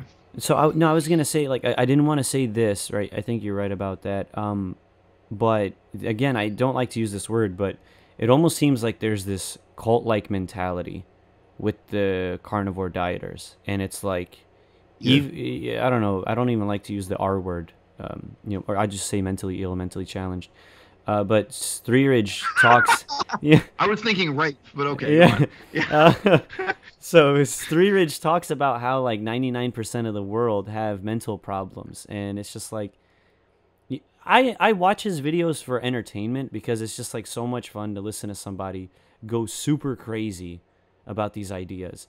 And to sit there and think like, dude, it's not harmful what you're saying to me because I know you're a crazy guy. What's harmful is the people listening to you and joining your cause. That's the harm Right. that I'm seeing. Like, how are these people seriously going to sit there and believe what this guy's saying? You know? And the one video that I admired a lot from you, oh my goodness, thank you for posting it, was the hypocrite versus Hippocratic oath, where he was, Oh, right. Yeah. yeah, he was talking about how much he doesn't like doctors and how they're after our money. His girlfriend gets beat up and now he's asking for money to go to the doctor. Like, okay, buddy, Right. okay, yeah, sure. And we've seen this countless times. He also ran out of funds from YouTube and started asking his Right. Patreon supporters, his YouTube subscribers, to give him money to sustain the diet. Well, maybe that diet isn't sustainable. So again, the thing that's scary about him isn't the fact that he's promoting this, but the fact that people are following his advice. Yeah. Really scares me. So it's turning into somewhat of a cult. And I don't like to use that word because people in cults follow their leaders blindly, and Yeah. with all conviction that they have. And in a sense, you see that from people in the vegan movement, like Rato 4 or the breatharians and whatnot. And I think Timothy Sheaf was like that for a little bit in the. So look, I assume you don't have any kids. Do you have No, kids? no. Okay.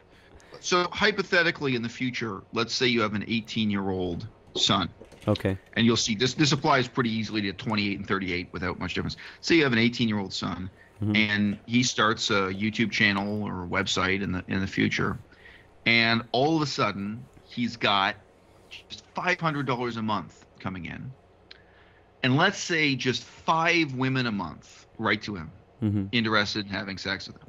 Like, not flat out offers, but women writing and say, hey, are you ever coming to Chicago? I'd really like to meet up with you, and here's a picture of me. Right. Okay. The vast majority of 18-year-old males will go, in blunt language, ape shit. They will not have the fortitude, self-discipline, and detachment to deal with that very well. And it doesn't have to be a lot of fame or a lot of success. If just 5 women are trying to sleep with you, Yeah. that's infinitely more than 0, and you've got options. All of a sudden there's the possibility of going to Chicago. Right. That goes the most. I'm a really weird person. Uh-huh. It doesn't go to my head, and I have had, frankly, not lately, but I've had periods in my channel where, some money was coming in, and significant attention from the opposite sex comes in, and I'm a very cynical, world-weary person who looks at that in a certain kind of analytical way. But whether it's 18, 28, 38, that's going to have some of the features from an outsider's perspective that a cult has, you see. Yeah. So that's actually my warning here is it's not so much that I'm coming down strongly and saying, no, this is not a cult. I'm pointing out that this is similar to a cult in ways that I think are ultimately misleading. That's my suggestion. And look, it doesn't even mean it's good. If that were your son, I mean, actually, you can think about it. What is more scary? If your son at 18 joins a cult group, or if your son is in that position at 18 of suddenly having that kind of money and temptation coming in, both are dangerous. Both, yes. I think, would be very concerning to a parent. That's a fair assessment. Yeah, I would agree. I think one of the differences, I had at least one video where I think this was even in the title. I used to talk about the self-directed cult. I know I have a written article that's called the Robert J. Lifton and the Self-Directed Cult. We're talking about self-directed cult. And one of the differences is the 18-year-old with the hit YouTube channel. Nobody's in charge. There's nobody he answers to above him, right? And I think that would be true of most of these groups also, even though they may seem very cult-like. So it has this strange decentralized self-directed quality. And I would say, something like the passionate following Freely used to have, it was all people sitting at their own computers convincing themselves that this stuff must be true. And so it lacked the leadership and followership evidence of most real world cults. Okay, and I think I want to end on that topic. I think again we covered pretty good stuff. The next thing, perfect transition to our next topic. Mental and physical health issues among vegans. It's because this cult-like mentality doesn't just come, like on your lap. It doesn't come in front of you. It's something that's probably built up over time. Brainwashings, feeling negative from your parents, the way they treat you, the way they raise you. These kind of issues arise, and they don't just come overnight. And some of that has to deal with mental and physical issues, not just among vegans, but among all people, to get them to that point. So we've seen it a lot. Vegan Gains has been open about it. He mentioned how he used to be an angry person. He's saying how veganism has helped. But according to basically anybody that watches his videos, they still see him as an angry person. Isaac from Ask Yourself, he's mentioned it himself as well. Not that he's a particularly angry person, but there are things in life that get him angry, and he just really can't deal with it. If I were to give another example of vegan that has gone through issues, I'm just putting out the mainstream guys out there, right? Sure. You said Durian Ryder, he's diagnosed with schizophrenia. Like, he claims he is, yeah. Right, so that also could be a lie, but yeah, right, he claims now, it, yeah. I have to say this. I have to say that I don't even believe that the vegan diet, as long as it's whole food, plant-based, good quality sources of vitamins and minerals, I don't believe those kinds of diets inherently cause the mental health issues or physical health issues. But we see a lot of people saying that they're vegan for ethical reasons and then developing mental and health issues, one, for their diet, and two, because of their contempt for people that eat meat. And we see it all the time, where that sort of rage, that sort of passion that they have goes out of control, and they start yelling things to people like, "You're retarded." I hate that word. When they say you're retarded, when they say you're a murderer, when they say, like, and it's all justified. It completely makes sense. They're absolutely right. But it needs to be redirected or brought back in, because it's not healthy for them to express themselves in this sort of way, especially to other people. I think it would be fair to say it's pathetic. I mean, the word pathetic has kind of a double meaning. There's pathos there, but it is pathetic to be screaming at someone that they're retarded and so on. Yeah. Yeah, I don't like the name calling thing at all. I don't think this is gonna help the vegan movement whatsoever. You can say what you want about Unnatural Vegan and the way she looks and the way she raises her kids, but like you mentioned in your video, calling her a dumb bitch isn't gonna do much for you or for anybody that's vegan. And this thing sort of escalates, And the thing is, with veganism, Well, she calls me a cult leader. Go on. so yeah, I, I'm I have no idea where she got that from. No clue. She's got. I don't understand. I don't know. I don't think she can back it up. But anyway, go on. Yeah. Yeah. Yeah. So with Well, I think that's a totally self-contained statement you made. I don't have anything the same response to it. I guess what I would ask you is, do you really think rage is the outstanding problem? Because you mostly talked about rage there. I don't know if rage is. Rage is not, I mean, but we have a lot of I don't want to say a lot of vegans. There's really no evidence, but from what it seems, there seems like these vegans develop depression as one of the main sources. And I want to say it's not because of the food, right? Even though there are causes like saturated fat and, you know, vegan pizzas and vegan hamburgers. Like if you eat high amounts of processed food, it's definitely going to lead to depression and lower energy levels. But the fact that you're surrounding yourself with people that talk down to meat eaters, don't you think that if you're around that sort of environment, maybe it's not the healthiest for your mind to be in? And the fact that 98% of the world eats meat, right? So you're already limiting yourself to a group of people that aren't going to be next to you, for one. That's why we have Discord. And number two, you don't even have the options to go out and eat vegan. Not many options, right? Like unless you live in LA, what else? Seattle, Oregon, Atlanta, New York City. Like unless you live in these big cities where they offer you these options, you as an individual, you've secluded yourself from an environment where you could have made potentially a lot more friends simply because of the culture that you live in. Whereas now you're in veganism, where it's been reduced significantly. And you will find friends, but are these people really going to be helping you out with those mental issues? So well, look, you asked first about kind of rage, and then you're talking anger, about friendship and isolation. I'm kind of gonna answer with something that's related to both, but it may not be obvious to you how, which is talk about hatred. And I think a lot of people, not just in Western culture, are in denial about the extent to which they hate, and I use the word hate quite intentionally. A lot of people are in denial about the extent to which they hate the culture they happen to have been born into. Mm-hmm. And you didn't choose that culture. Now, you know, again, depending on how well traveled you are, what if I had been born in Italy? What if I had been born in Egypt? Mm-hmm. What if I had been born in Saudi Arabia? But even closer to home, what if I had been born and raised in Georgia? We just got back from Detroit.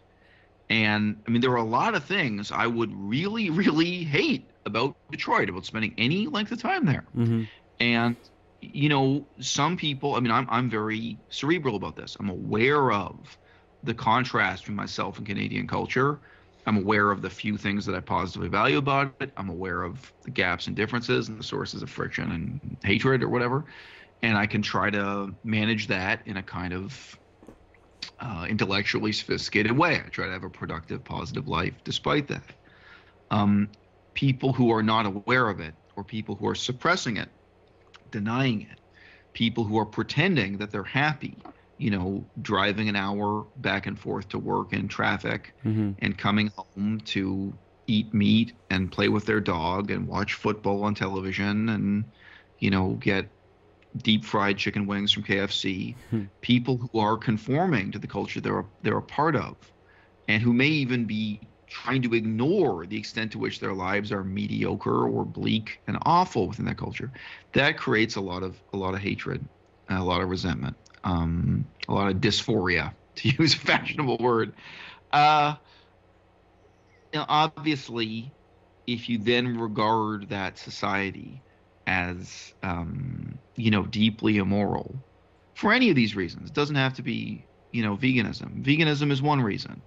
I regard a lot of the things people do in the decadent West as immoral. Mm-hmm. I just can't believe people spend their lives this way.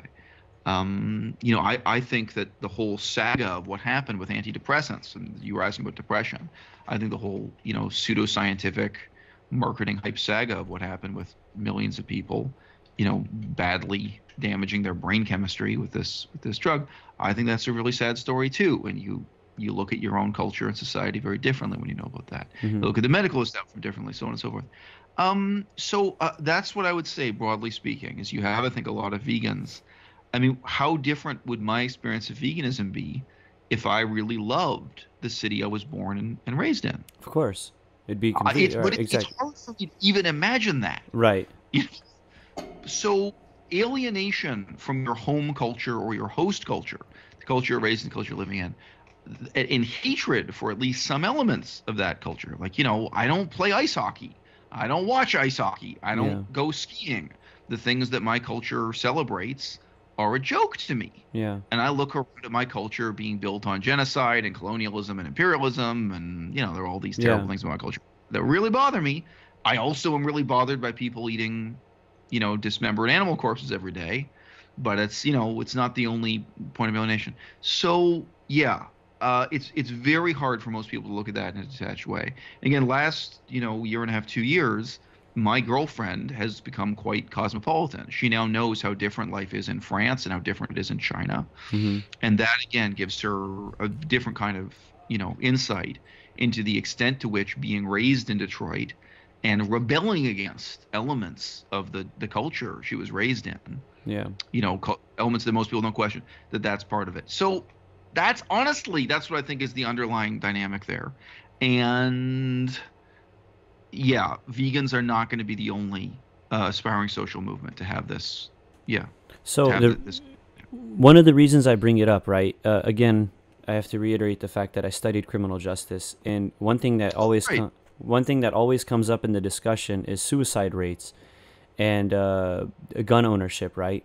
And I believe the statistic, the most recent statistic that we found was that 40% of people that own pistols use it for suicide. That's scary.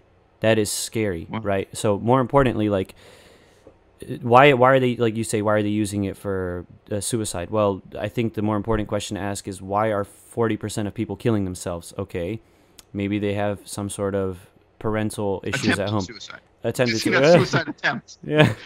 Well, yeah. You have people that, more importantly, people are depressed. Depression is rising, and it's in a place where it shouldn't be rising, because you would think you have all these things, you have all the access to basically all the freedoms. Not all, right? I'm using that loosely, Yeah. but you get what I'm saying. Right. You have cars, you have jobs, you have money, you have things. You're not restricted on the internet. You could say whatever you want with limited repercussion or consequences.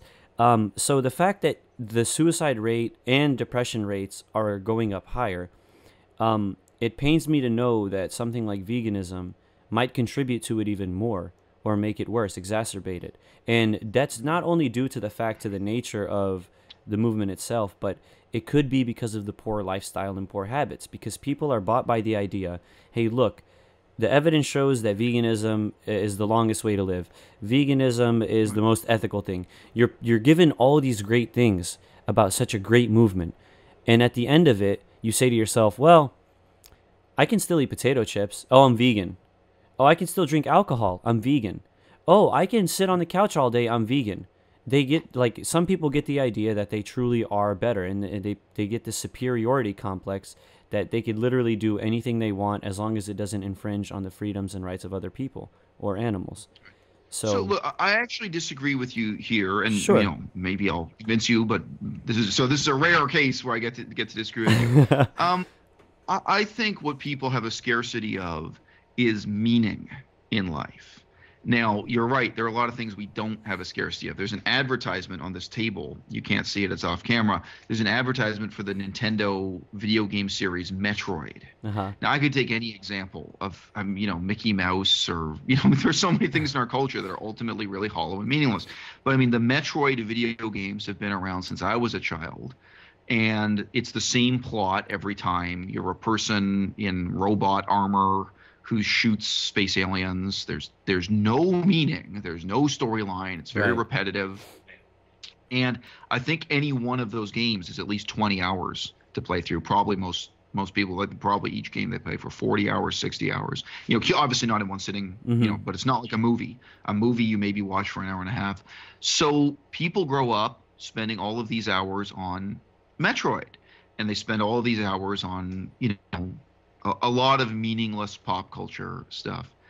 And I do think it's fair to call those things meaningless, and I think they come out of that with a real appetite for something meaningful. So one of the artistic challenges I'm really interested in is producing children's storybooks that are more meaningful than what's available right now. Yeah. So what songs do we sing to our children? The farmer in the dell, the farmer in the dell, hi ho the dairy-o, the farmer in the dell. The actual songs we have to sing to our children, the stories we tell our children, which includes, Metroid, includes video games. They are so meaningless. It's painful. And we grow up with those as the only meaning in our life that we can clutch at and cling to. Mm-hmm. And again, my response to this, I was aware of this. I was cerebrally aware of this. And I chose to convert to Buddhism and become a scholar of Buddhism. I was trying to do something constructive. I was trying to become a part of a culture, that I valued and could do something positive with. And, Buddhism is better than communism, which is basically my parents' religion that I was raised with was communism. So it was crazy, a step in the right direction. Still, Buddhism is far from perfect and had its own problems. But, so that yearning for meaning and reaching out for meaning and not knowing how to make it yourself. You can't just replace Metroid with something more meaningful. You probably can't. You can't just program your own video game. You could. Most of you probably can't. You can't. Again, you can't. Most people can't just write a new storybook for their children. I'm really going to try. I have about 30 days now, and I'm really trying to prepare a series of stories and puppet shows and activities for my daughter for the next time I see her, because I want them to be about something. I want them to be meaningful, more meaningful than Curious George. Another very un-vegan storybook, Curious George. Anyway, so I think that's the challenge and that's the scarcity. So I don't see it in the same terms you do. And you were lamenting that veganism leads to further isolation. Well, no, because veganism can exactly be a step from a meaningless life to a meaningful life.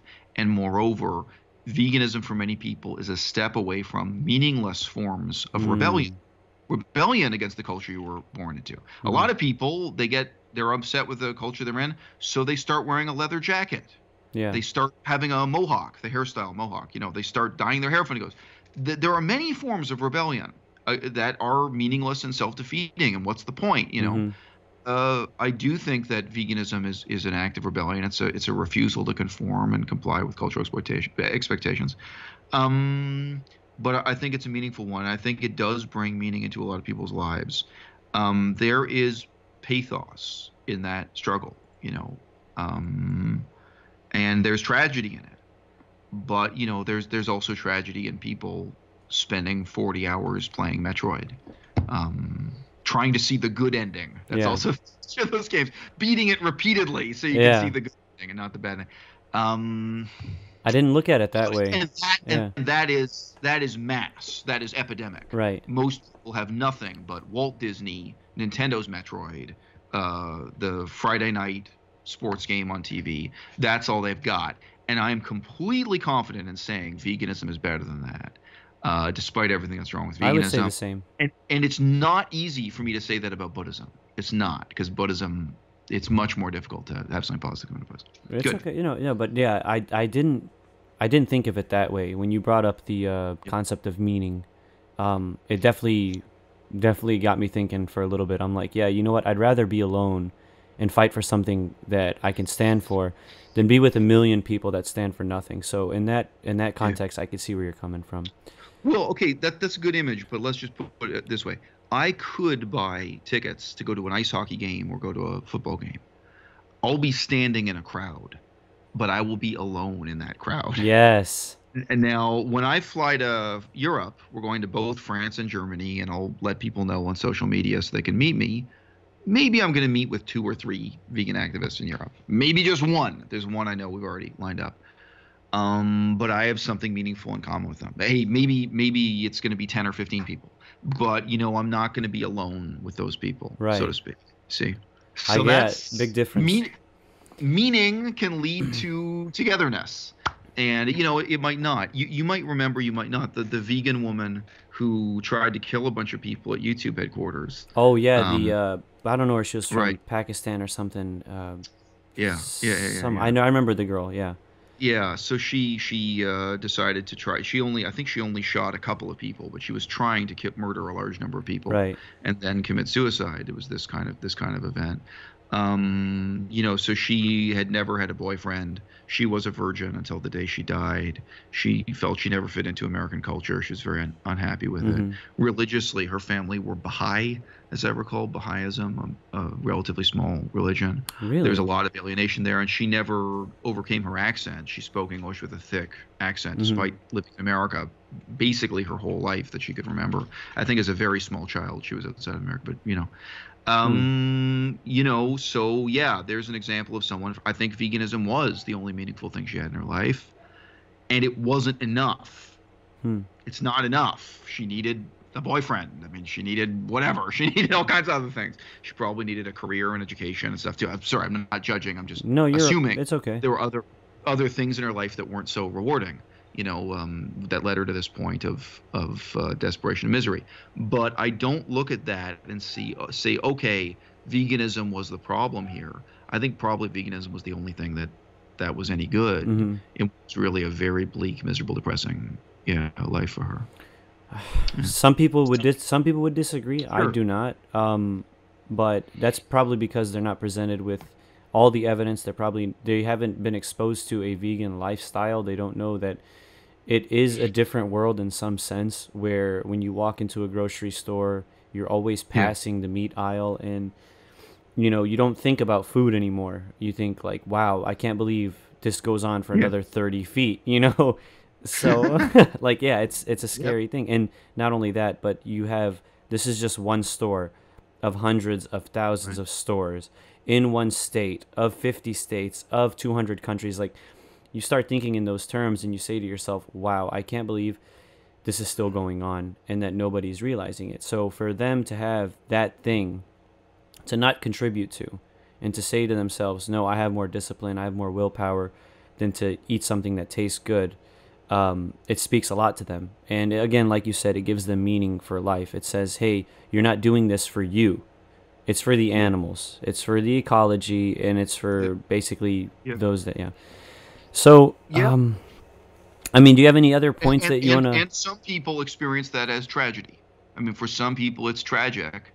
I've broken down weeping on this YouTube channel at least 4 times. I don't have a count. There are tragic elements to my involvement with veganism. My girlfriend hears it more than anyone, but there are things I really regret. There are really sources of sadness and sorrow and setbacks in my life that have come out of my involvement in veganism. And for some people, there's going to be a lot more tragedy than comedy. Right. But it's also true. I mean, who even talks to me today? The friends I have, the meaningful relationships I have mostly been brought into my life through veganism. Right. And look, I mean, so I don't even know how old you are. I'm sorry, I'm 25. Oh, you're 25. Yeah. But I was gonna say, it's possible you and I will still know each other 10 years from now. It's very possible. Remember, again, like in terms of being alone in the crowd or whatever. I mean, Yeah. I'm busy the next couple of months, but whatever. I'm just saying this also can be the start of a friendship or colleagueship or what have you. Hmm. And if I had done a video game YouTube channel, I'm certain I'd have more viewers. If I'd done a Game of Thrones YouTube channel, I'd have more viewers. But I don't know if I'd have more meaningful friendships. It's an open question. So yeah, there are ways in which I still kind of have to insist that veganism is objectively a good thing, even though subjectively you may experience more tragedy than comedy from it. I do experience more tragedy simply because I'm presented with the reality of the situation. And I honestly, if it wasn't for veganism, I don't think I would have finally made that leap of maturity that I have now. Now, if my friends are watching these videos, right, they would say, oh, Willie, you're a crazy guy, this and that. But honestly, if it wasn't for veganism, I don't think that I would have stopped watching professional football if it wasn't for Oh, really? veganism. Yeah, like I was. I think it's a really interesting example. Go on, yeah. I'm sorry. Hey. It's just like things began to change, and you could call it maturity, you could call it veganism, you can point it at anything. But at a certain point in time, I look at my brothers, I look at my friends, and I'm like, what are you guys doing? They make fun of me. Here's a funny example. They make fun of me because we go to an annual vacation. Everybody works, but at least 1 week of the year, we all meet up together, 7, 8, or 9 of us, and we go to the beach, and have fun together. And they were making fun of me, but in a good way, because because they saw me doing yoga first thing in the morning, and I think we were in Miami, and I had my phone on. And as I was doing yoga, I was listening to a debate between I Hypocrite and I Ask Yourself. And they're like, hey, man, what are you doing listening to podcasts? I'm like looking at them. I'm like, what are you doing watching Game of Thrones? I hate Game of Thrones. I can't get into it. I'm sorry. It's boring to me. I'm sorry. Even if I were into that, I just think it's boring. But they're making fun of me for doing yoga, listening to podcasts. And then they say, dude, are you 50 years old? And at that moment, I'm like, am I more mature than them? Are you 16? The questions are asked. Am I more mature? Are you too young? Am I supposed to be young? Are you supposed to grow up? Am I hanging out with the right people? Is ultimately what it came down to. And I realized, no, I wasn't. These people are not on the same intellectual level. I'm not saying I'm a smart person, but the things that we discuss, I get tired of it. Because what ends up happening is you go to a party. You say, hey, Josh, what's going on, man? And he's like, oh, nothing much. How you been? Oh, I'm good. How's work? Work is good. What about you? Oh, work is good too. Awkward silence, awkward pause. Right. All right, man, it's good seeing you. And that's the end of it, because we don't have anything in common. Even if we were to talk about football and Julio Jones catching a touchdown, what does that do for us as people? Right. Yeah. That does nothing for me. I'd rather talk to somebody across the entire country, right, in another country, that I have a common theme with. Yeah. And you see what I'm getting at? So sure. Right? Sure. I mean, the other thing that's interesting with veganism is there is actually a positive objective for the future. And I just mentioned that's often lacking in Buddhism. It could exist within a particular, Buddhist movement. But okay, even if it's 300 years from now, we want to live in a world that isn't built on the perpetual exploitation of animals, factory farming, et cetera, et cetera. We have this end point, and we have to work towards it. It's not something that's going to happen without anyone lifting a finger, right? So, I mean, that also gives those friendships dynamism, even if it's dynamism in the midst of a feeling of powerlessness and hopelessness. Because I know, just due to poverty and what have you, a lot of people feel they can't do anything more for the movement, than they're already doing, or they can't do anything at all. So yeah, I do think veganism is a gateway to more meaningful friendships. And look, in some ways I'm in the opposite category from you, and in some ways I'm in the same category. So I'm a very gregarious person. I'm very good at talking. Thus I have 1,000 YouTube videos, but I am in real life also. I don't need a camera. So I can go to parties and I can really talk. And I think people don't want to invite me to parties because it makes them feel stupid or uncomfortable. And it makes them feel like they have nothing to say. Because for me, even when I'm speaking very casually, like I'm not talking about veganism or politics or something, people really do pick up on the depth of what I'm able to do and how easy it is for me to kind of win in a contest. People pick up on that, So it's interesting. You can be a good talker and be a person of substance who people still don't want at that party.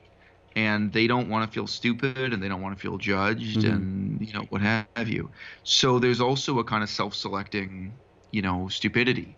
And here in Canada, white English-speaking Canada, most people don't make new friends after the end of high school. They want to just stay in a circle of people who kind of don't question them and don't judge them and don't get out of their comfort.